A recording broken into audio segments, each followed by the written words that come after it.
What's up, everybody? Welcome to another episode of Couch Chats. And for this episode, we have a real treat for you guys. Returning to the front of the camera, Heather. Heather's back, everyone. Woo! Heather's back. What's up, Heather? How are you? Good. Doing good. Heather has been working as really the director of the program for the last few episodes. Mm-hmm. So you guys have probably caught me a few times talking to her while she was behind the camera and that sort of thing. So this time she wanted to be in front of the camera. So we said, hey. Or did you just run out of gas? Did not run out of gas. Did not run out of gas. So we had her come in front. So we're actually at the end of our staffing year. So we're about ready to start. Not that matters from Couch Chat standpoint because it's just kind of ongoing. But but at any rate, hey, welcome back. Thank you. Thanks for having me back. So what's going on? What's new in our world? So we are all right around the corner from school starting. Yeah. And we have, which means when school starts, it's nearing hunting season. We were just talking about Absolutely. that today. We were working on some horse panels, fencing, getting those up for the horses and tidying up some stuff and really getting ready for hunting season. Yeah, it felt like fall today. It's the first time in all summer. We've had a super hot summer this year. Yep. Up until really just about a week ago, we'd had only 3 things of rain. The rest of Michigan has been very, very wet, but Muskegon and Ottawa County, where we live, has been very, very, very dry. So, which sucks because for our horses did great coming out of winter. And I don't know if we've talked about this before. But we have horses on the Crow here on the ranch, and a cow, and a couple goats, a few chickens, and all that stuff. But anyway, they look great coming out of winter because we were able to get them on pasture right away, and but they chewed the pasture down so quickly, and then we didn't get any rain that the pasture didn't grow back. Yeah, just not having that pasture grow back was tough. Yep. But we got them back on pasture. It's starting to grow back, so that's a positive. Especially some of the areas are starting to grow back too, where we know the deer usually are. Some of our big hunting spots. So yeah, we're just trying to come out of this drought. We have some rain in the forecast coming up, so that'll be good. Cool weather coming up, and like I said, it just felt like fall today, which is always really exciting and means deer season's right around the corner. Deer season and school starts and college football and the holidays coming up. That's awesome. This is the best time of the year. We don't get the gray days like we do starting in December. Driver's training starting for our oldest. Driver's training. Oh, pray for us. So best time of the year in our eyes. And what do they say? September 1st is the meteorological start of fall.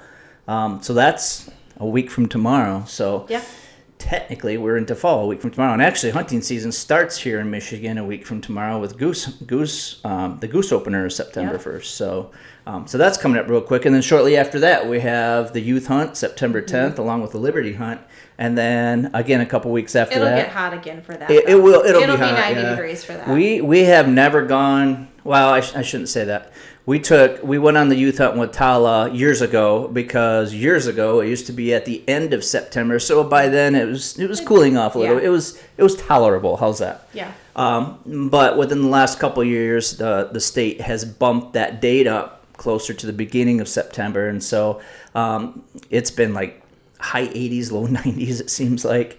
And you don't want to go and sit out and roast. And if you shoot something, it's just covered. It's just a mess. The other big thing with our property is the corn hasn't been knocked out at that time, so it hasn't. It's just not even worth it for us to go out to our spots. We're not going to see the deer. They're still in the middle of the corn. And she can hunt during season. So yes, there's a youth season. Take advantage of it if you can. We haven't been able to take advantage of it, but she's been able to hunt Tala, that is our oldest. She's been able to hunt during season and has been fortunate enough to be able to harvest animals in the last few years. So and realistically, she is doing. So she started cross country. She had her first cross country meet earlier this week. Well, It was at 11:35 p.m. So it was a late night for us, but she did Way awesome. past my bedtime. Our by the way. bedtime, yeah, it was so late. But it was a cool event, and she did awesome, and we're really proud of her. But she starts driver's training this month. So realistically, between cross country, her basketball training, and the driver's training, she's just not going to get out. Yeah, it's gonna be tough. It's gonna be tough for her to get out. Yeah. But she's living high school student life now. Yes, but I think in the long run it's gonna benefit her because she'll be free in October, and that's really the good time for us to hunt on our property. Yeah. So October, November, the deer start to get a little restless at that time, and we haven't had a ton on camera so far. By the way, we had some. We had a period of about 2 weeks where we're getting a lot of deer. Now, we have 3 camera setups on our property. We have 56 on our side of the road, and then there's 27 across the street. Mm-hmm. And right now, the cameras that are on our side of the road are set up on cornfields. The corn is still up. They haven't picked it. And so we haven't gone out and changed batteries because it just doesn't make sense at this point. If you go out and get pictures, you're probably going to get corn stalks that are swaying in the breeze. Really, that's what you're going to get. A million pictures of corn stalks. So we really haven't got those cameras set up. But the one across the street we got set up because that's just on a food plot. And we had a few deer initially the first couple weeks. And then since then, really not as many. We've gotten the weeds blowing or the grass blowing. But it's been hot. But it's been hot, It's been so hot here. It's really only the last couple of days that it's actually started to cool down. It's been... I'm actually really curious how many 90-degree days we've had this year. What did they say? Like 15, I think. Last I heard. Yeah, and that's 15. insane that's unheard for of. us. Yeah. I think I saw something the other day in the news. It was like the 4th hottest summer on record at this point. Yeah, I believe it. I believe it. I mean, there's fields of corn that just won't bounce back from it, and corn's hardy. So I don't know if I've ever seen a field in our area ruined from the drought, but yeah, it's crazy. And kind of going back to the deer thing, not that the deer aren't around because we were sitting so my stand and the camera's behind Heather's dad's, who, like I said, lives right across the street. So we were sitting there eating one evening, and I looked out, and actually our mother-in-law, she looked out and she's like, "Look at all the deer. They look big to me." So we got the binoculars out, and oh my gosh, there were 12 deer. I think there were 12 deer, and 9 of them were bucks. And nice bucks. 8 point or more. There was one that had a really massive. He had a main beam with he had 4 on one side. The other side was just a stub. So I don't know if it broke off. I don't know if he was an injured buck. I don't know what it was, but that was back in July even, and so who knows? And they had a whole nother month to grow yet, and so man, there was one out there that I swear was an elk. It was huge, and so it'll be nice to run into some of those. So where we live in Michigan, we are very far south of the elk line. So we don't have elk where we live. There are no elk where we live. Not at all. But you have an exciting hunt coming up. I do, out in New York. So we're headed to New York end of October. It's actually over Halloween weekend. I'm going to meet up with some staffers, Ryan, Anthony, Isaac, and Michael P. from West Virginia.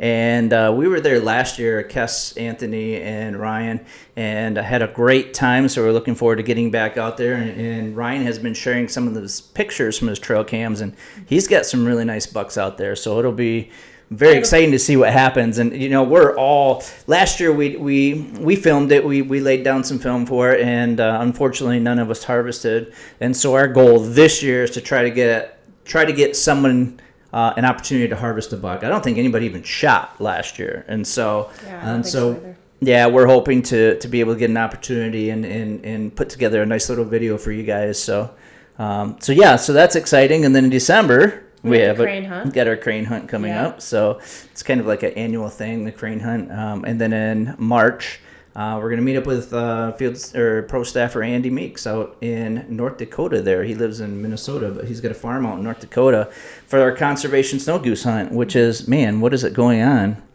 8 years, 7 years? Well, we had a couple in there where weird things happened with the weather and the migration. So we missed some of that. But we'll be headed out to North Dakota. So, you will be. I probably won't be. It's that time of year. It gets crazy again. Yeah, that time of year I'm getting ready to start up a track and it's hard when you have a farm for both of us to be able to leave at the same time. Yeah. Someone still has to bring the kids to school. So yeah, it'll be, I know you'll have a great time out there, and Andy, I'll miss you. But yeah, I'm always excited when I hear how it goes. I mean, you and Andy always have a great time. So yeah, we always do. Well, and then we got some staffers here in Coopersville, in Michigan here, Aiden and Mark, who are the bird people. We've talked about this. We had both of them on Couch Chats in previous episodes, and they had talked about how passionate they are about bird hunting. And both Aiden and Mark got a hold of us within the last week, and they are planning some bird hunts with us, so that'll be exciting as well. Goose hunting with Aiden. Hunting with Aiden. And then hunting some divers with... Hunting divers and Mark, yep. Yeah, so it'll be fun. Yeah, it'll be a blast. So still trying to... our goal is to try to get our doggies back out in the woods after some grouse and pheasant and that sort of thing, and so... Hopefully we get some video and stuff like that for you guys. Yeah, Remi's been working at it. She's been doing pretty good out in the fields. We've had her out for another quick session. I was hoping to get her on some woodcock up at the cabin, but there wasn't anything right in that area at that time, and I didn't have a lot of time to go deep down to where I wanted to go. But yeah, she's doing well. And then the little one, Oakley, she's a monster. She's 150 miles an hour all the time. Yeah, she's a velociraptor, we like to refer to her as. But yeah, she is. She's probably our most aggressive bird dog that we had. My favorite memory or thing with her is first time we had her on a bird up north with our trainer and breeder, and they had taken her out into the field, and I got to watch this time. Unlike with Remy, because it was coming out of COVID, and we brought her up and dropped her off. So so it was a little challenging, and it's 4 hours away. So I got to be up there for this one and watch it. And Oakley's very shy when she first meets you. She can be pretty timid, but you get her. We weren't sure what she was going to be like in the field, and to watch her, that second bird, she just jumped off and got it out of the air. And that was really, really cool. We're like, okay, and not afraid of birds. We're good to go. So yeah, she's. I'm excited to get her out into the preserves for sure this year. Yeah. A little bit of some wild bird hunting too up at the cabin. So I'd love to say we're gonna make it up to the UP, but realistically, looking at the schedule, it's tough with the kids in sports. So really, just to give you guys a point of reference, for us to go to the Upper Peninsula, it's about a 5-hour drive for us. Yeah. Especially depending on the weather. And Friday nights are just busy for us, and sometimes Saturdays are super busy for us. We can't take off. Yeah. Usually Friday nights or until late Friday nights because he officiates football. Yep. So yeah, it's just go up to the cabin and see. There's grouse up there and there's woodcock up there, so we'll get them up on something this year, but.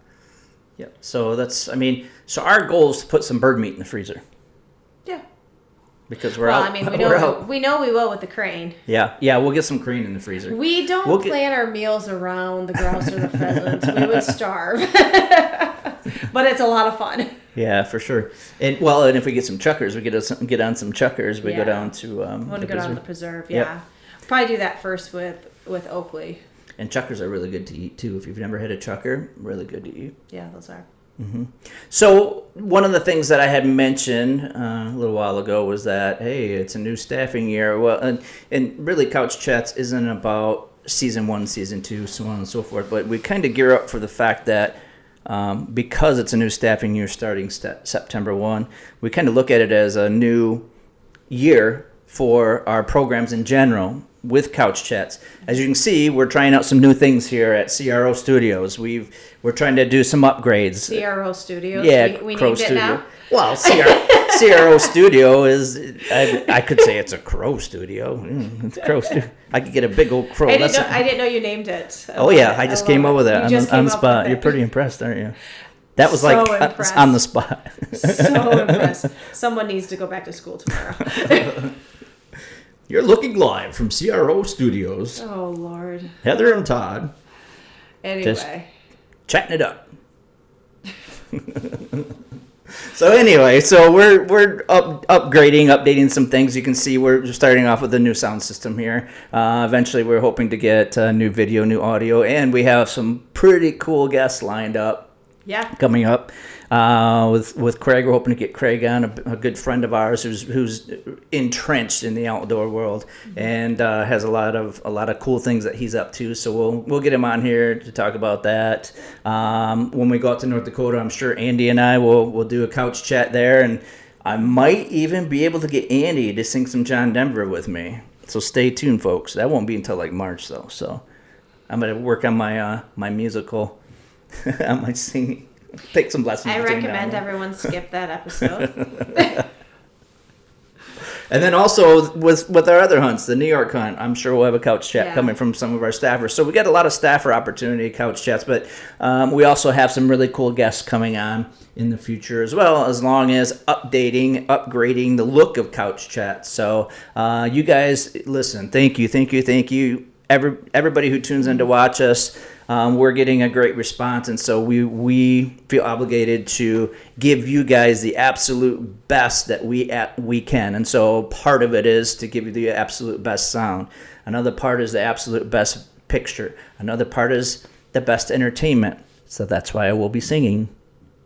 Oh my anyway. Gosh. One thing I did want to ask Heather was this. She, like I said, has spent the last few episodes directing, really, and man, it's a help, because sometimes you can just go on for a long time just rambling, and we know that we understand that your time is valuable, and so we don't want to take up a lot of your time, and so she helps with that, and she also helps with setting the stage, getting the look, that sort of thing.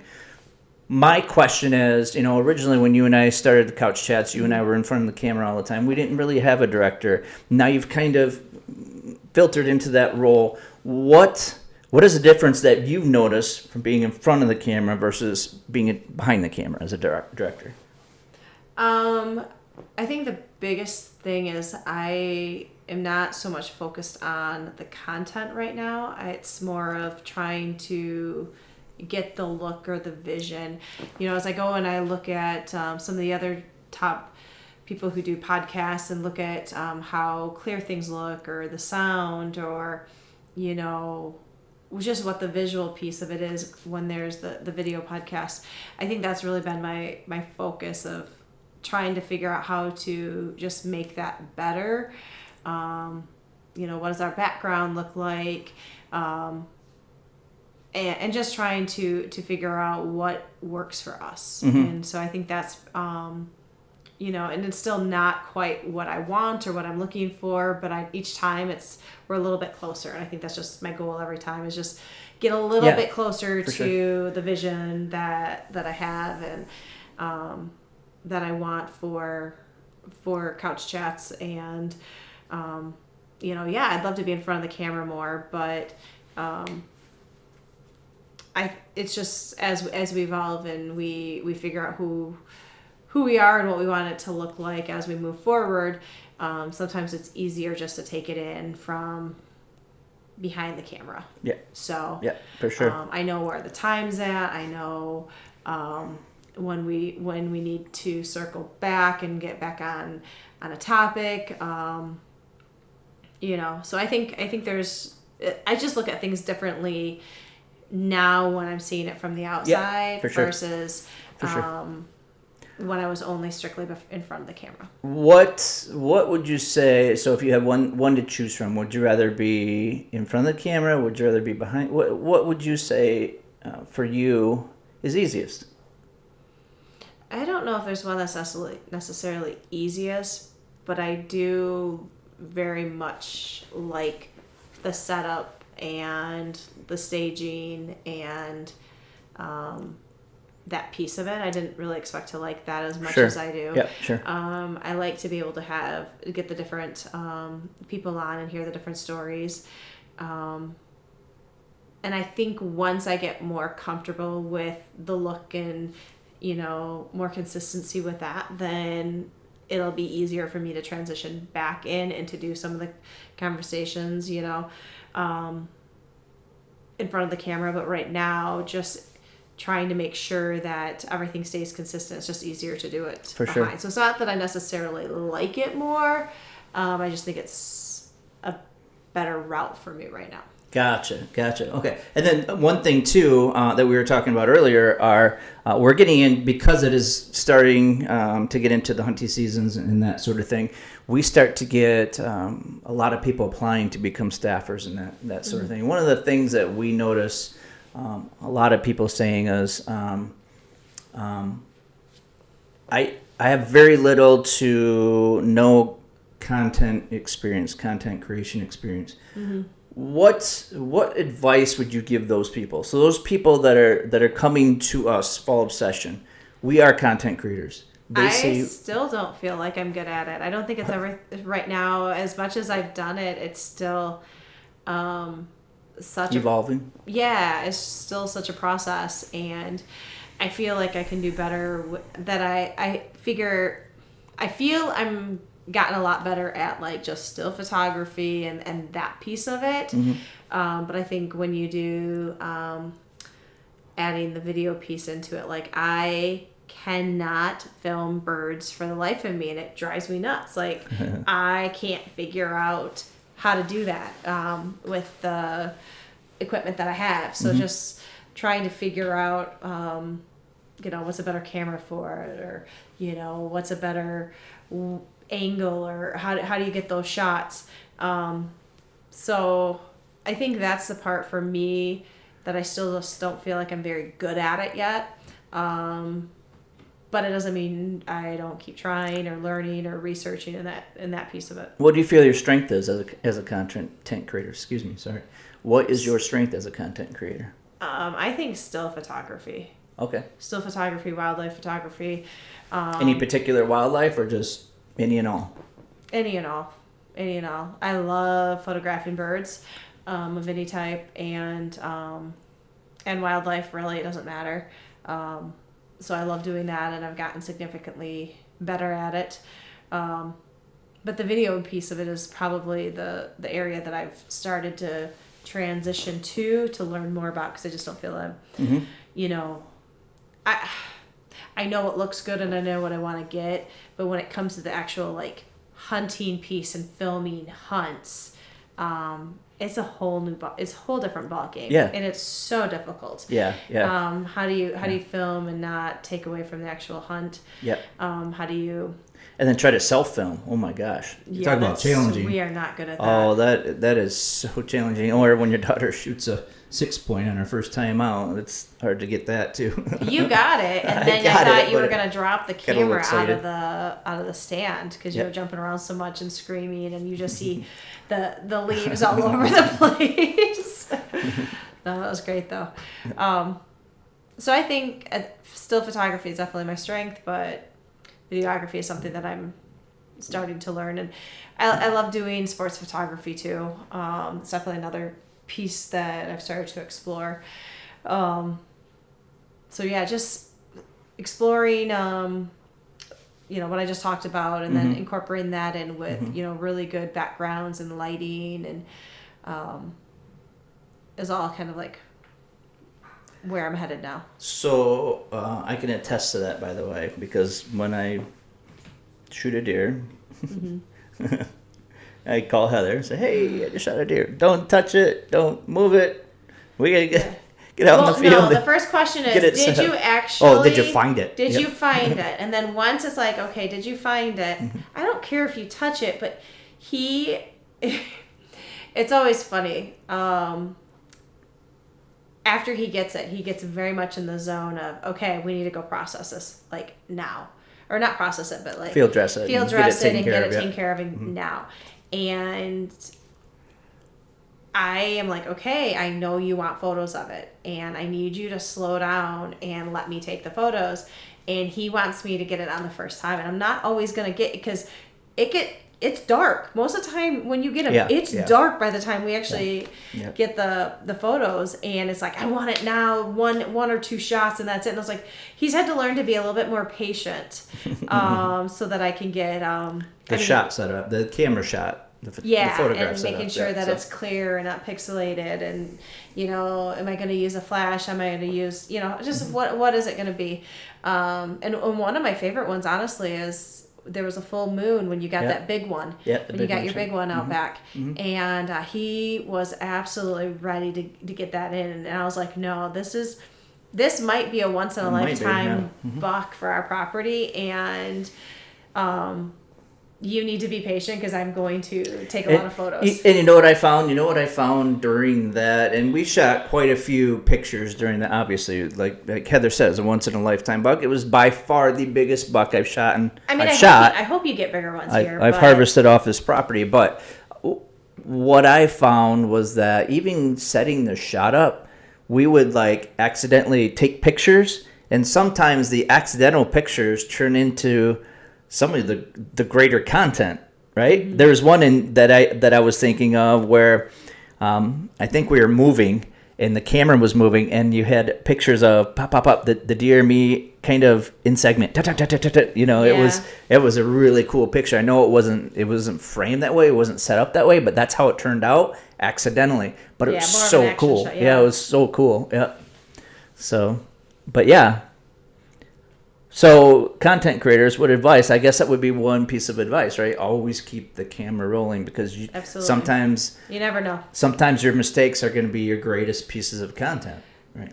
Well, and I had, when we went when we went down to Texas for the crane hunt the last time, my favorite, there was one group that came in. It was a group of, I want to say 15 that came in, and I purposely chose to shoot with my camera instead of my gun that time. Yeah. And honestly, it was some of my favorite work from that trip. Sure. Of that little 10-second segment that I was able to get, and I'm glad that I did that time. Because we got some good shots and we actually got some kill shots on that one. Yeah, for sure. I wanted more of those, but I tried, but I was a little late. And again, just learning how to maneuver. And the camera that I was using really isn't you can do movies with them, but it's really not. It's kind of tough. Yeah, it's kind of tough. So anyway, it's just keep it going. Just keep it going, and you don't know when you're going to get that shot that you really want. And keep practicing. And the other thing is, don't be afraid to take a shot, right? Yeah. Take a shot with your camera, or to create something, an article. Don't be afraid. A lot of people are, well, I might not be, I don't feel confident in my writing, so I just don't do it. Well, why not do it? Try it. Yeah. Who knows? Neither do most of my English students. Just try it. What's the worst that can happen? Yeah. And we tell our staffers all the time, submit it, right? Yeah. Because if it's published, that it's good content. The worst that could happen is just us saying, just can't use that one. But that's not the end of the world, right? That's right. So, awesome. So the last couple years have sat down right about this time, right around Labor Day. It's close to Labor Day. Yeah. We talk about what are our goals moving into the coming season. And I can tell you, my goals haven't changed. I still wanna put meat in the freezer. Yep. I want to put birds in the freezer. I want to put venison in the freezer. Man, we eat a ton of venison. We eat a lot of that stuff, and it's good stuff, healthy stuff. I also want to get, I'd like to get some fish in the freezer. So I was talking to Andy yesterday actually, and he was telling me that he was out walleye fishing in North Dakota, and he was just hammering the walleye. So I asked him if he had a walleye fry afterwards. He said, no, we ended up throwing a lot of them back. And I'm like, man. So I was telling him the story how you're digging in the freezer and you found some walleye from a trip we went on a couple years ago. Oh my gosh, I forgot how good walleye tastes. Yeah. So I would love to get some walleye or salmon, fresh salmon in the freezer. So we're starting to get into that salmon steelhead time frame as well. Big Lake is going to flip, or probably just flipped with some of the storms that came through. So those salmon are going to start running. Yep. And then, of course, I'd love to get the kids out. I know Piper, our youngest, has shown more of an interest. We haven't been able to get her in hunter safety classes, but she has talked about coming out with us, sitting in the blind like Tyler used to do when she was her age. Yeah, she wants to come out and hang out with us out there, which is Yep. she doesn't always want to, so that's Right. a big step there. And Tala will get out, and Tala and I would book at a deer or two this year, and Yep. you'll get several, because I mean we've got plenty of deer around our house. They've Lots of does. Yeah. Lots of does. yeah. Yeah, and so we'll get Tyler out and as well. So what are your goals? Sorry, I didn't mean to. No, just, I mean, really the same as yours. We need to get meat in the freezer, get the kids out, get the dogs out, get them hunting, and honestly just to keep making the memories out in the fields with the kids. I mean, Tala's a freshman and Piper's almost 11. She'll be going into 5th grade. Yeah. So, yeah. Crazy. By the way, this happened over the summer. Yeah, the gray. Yeah. Because I realized Tala is now gonna be driving. Yeah. She's in my hallway this year, so I'm super excited about that. What did we say the other day? We're like, oh my gosh, she's only a few years away from being an adult. Yeah. An actual adult, a legal adult. Yeah. Like, oh So my yeah, gosh. it's just continuing to get the kids out there though, and creating memories and having fun with them. Absolutely. So. Absolutely. So one of the things that we discussed with Couch Chats and moving forward are creating segments, creating a new segment. And to preface this, I put out on my Facebook, I put a question out to the audience, and the audience did, you guys responded beautifully, masterfully. Heather wants to take it over, so we're going to turn it over to Heather. The question was, so you know what the question was, if you could go anywhere on vacation, where would you go? So yeah, I thought it was a great idea to get a little bit of audience participation with it. Overwhelmingly, Yeah, a lot of people and you responded. know what? I don't disagree with this. It was the Caribbean or somewhere warm. So you have. My favorite was wherever your wife tells you to go. I didn't write that. You didn't write that, no. Some of our audience did. Our audience is smart, that's why. We saw Maine, New Mexico, Michigan, South Africa. Bermuda. Yeah. It had a lot of different ones. So. Yeah, so a lot of really cool vacation destinations. So look forward to seeing the next question that Todd comes up with and posting. And As we're getting into hunting season, by the way, I'm warning everybody, as we're getting into hunting season, the questions may be a little more geared towards hunting and that sort of thing. But, we have some ideas for other places as well. absolutely. Yeah.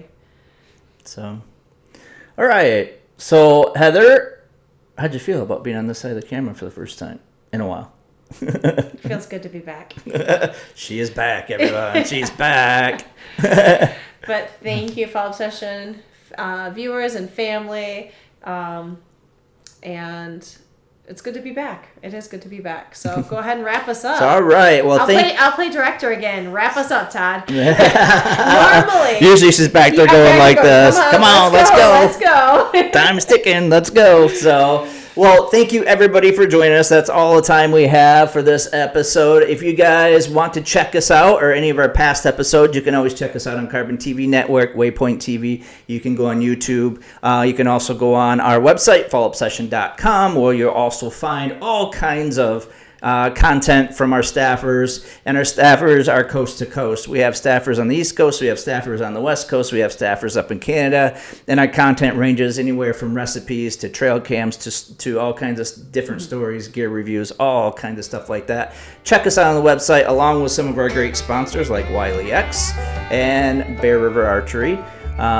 So thank you guys for tuning in. Join us next time as we continue to stay obsessed, everyone.